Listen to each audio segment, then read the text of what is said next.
Hi, this is Gerd Leonhardt, media futurist in Basel, Switzerland, today with another edition of GerdTube. A very special and dear topic to me is the future of music. As some of you may know, I was a musician and producer for a long time. I went to Berklee College in the 80s to play guitar. I co-wrote a book with Dave Kusek called The Future of Music, which you can still buy on Amazon. It's 5 years old, but it's still quite cool, also as a Kindle book.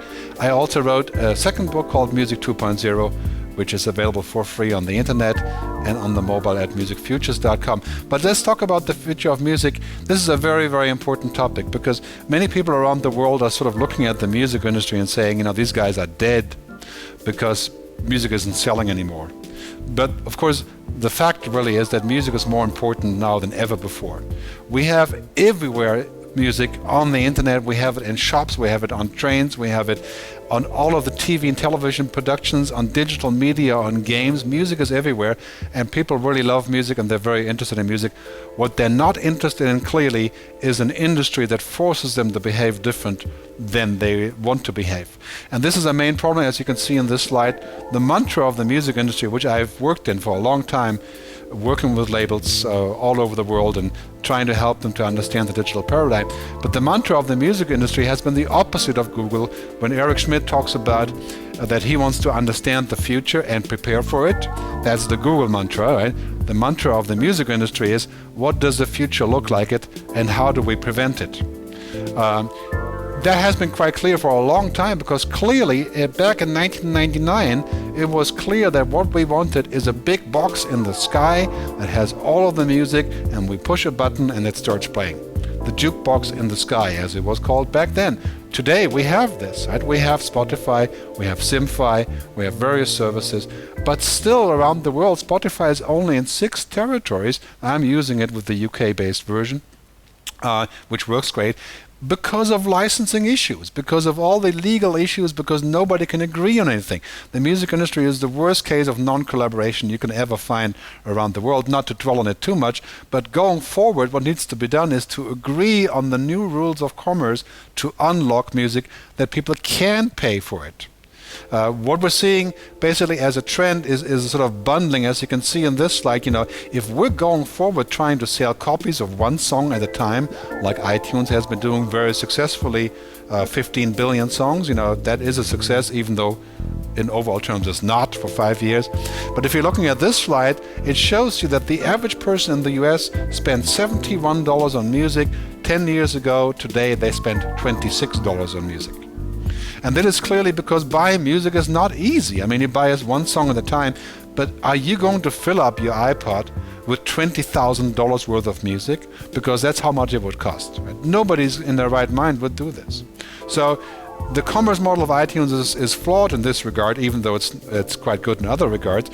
But at a certain point I stopped giving music to my kids because spend €1,000 for music seems out of proportion. So now we have to say, okay, what is the future of music? And I think it's basically music is moving into the cloud. We're going to use devices to play it. When we're at home, we're going to get high definition and streaming and all kinds of maybe quadraphonic sound or 3D things. We'll pay extra for that. But as this slide shows, making it fluid is inevitable. And that probably also means that the beginning of music consumption has to be somewhat free, or feel like free. Like Imagine Radio, the next step, you're able to play a song on demand, or Pandora that you have in the US, which is a great service, 65 million users. That becomes inevitable because essentially it's very powerful to get stuck and you really want to get into it and learn more about the music. So now you have TDC Play in Denmark, you have Play Louder in Ireland, you have Simfy, you have Google Music in China, you have lots of interesting things in India as well. And as this slide shows, music is moving into the cloud. People will be pushing a button and playing the music pretty much anywhere they are from different devices. And there's lots and lots of money in this. We just have to get away from this idea of saying, now when you make a copy you have to pay another euro. That is old world thinking, won't work. We have to cover access. Imagine, as I said earlier, 5.1 billion people connected on mobile devices. Imagine if they all create some sort of monetary value by clicking a button and playing music, streaming music, advertising supported and otherwise. As this slide shows, we're moving from a world that used to be sort of about monopolies, which the record labels and of course the societies definitely qualify for. Now we move into a world of networks. So Spotify is networked with many different ISPs and mobile operators. They network the record labels, they network with the publishers, right? It's about being a network that creates value for everyone. And now it's also possible to go direct, just like you can publish a small book on Amazon using Kindle. You can write a 40-page book and publish it on Amazon in a week. Okay, now you can do the same on Spotify and other services. You can build your audience and people can listen to it as part of a bundle and a flat rate. So what we're going to see in music is that what I call Music 2.0, we have to move to an open ecosystem, which means public licenses, standards for licensing, getting away from using copyright as a hammer, not as a hammer for the artists to make money, but as a hammer for the businesses to sustain their market advantage, which is not a good thing.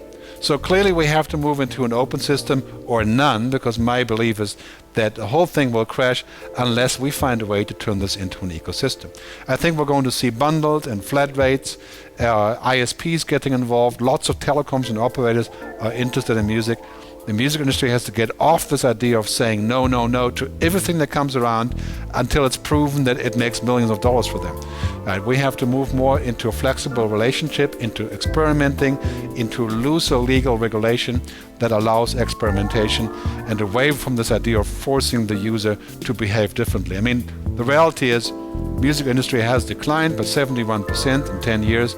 That is not an accomplishment, and we still don't have a market that is actually liquid and friction-free for music. So if you're interested in more stuff, I've written lots of stuff about the music flat rate. Just Google for music flat rate, and Music 2.0, my book, is available for free downloading, as you can see in the following slide at the end of this. Thanks very much for listening, and I hope to see you down the road.